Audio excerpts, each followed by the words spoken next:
Morning. আজকে সকাল সকাল চলে এসেছি ভেজিস খাওয়ার নতুন পদ্ধতি।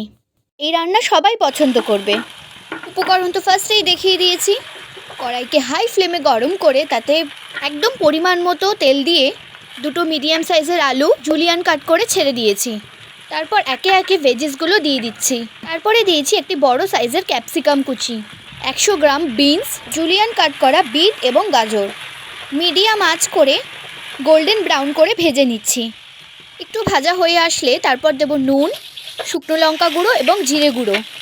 জল না দিয়ে মশলা হালকা কষে নিয়ে একটা কি দুটো ডিম দিয়ে ভেজিসের সাথে ভালো করে মিশিয়ে নিচ্ছি। এই যে পুরটা তৈরি করা হচ্ছে একদম জুসি হয়েছে, আর বাইরেটা থাকবে ক্রিস্পি। খেতে অসাধারণ হয়েছিল। দেখুন ভাজা প্রায় কমপ্লিট। চলুন ময়দাটা মেখে নিই।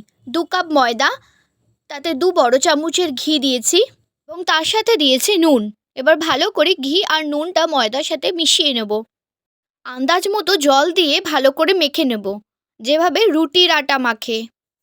লুচির আকারে ছোট ছোট লেচি করে নিয়ে বেলে নিচ্ছি।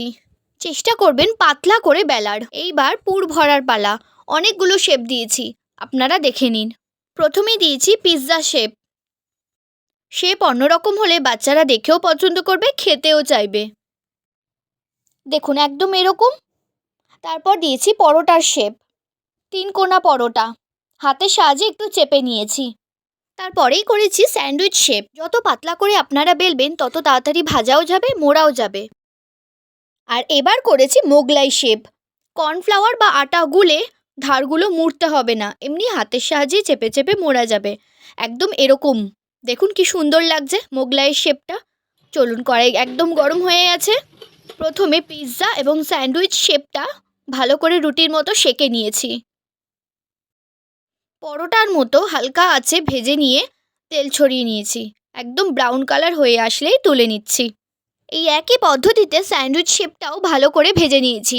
এবার কড়াই গরম হয়ে আসলে তাতে পরিমাণ মতো তেল দিয়ে পরোটার আকারের এবং মোগলাইয়ের আকারে ভেজিস ভরা শেপগুলো ভেজে নিচ্ছি।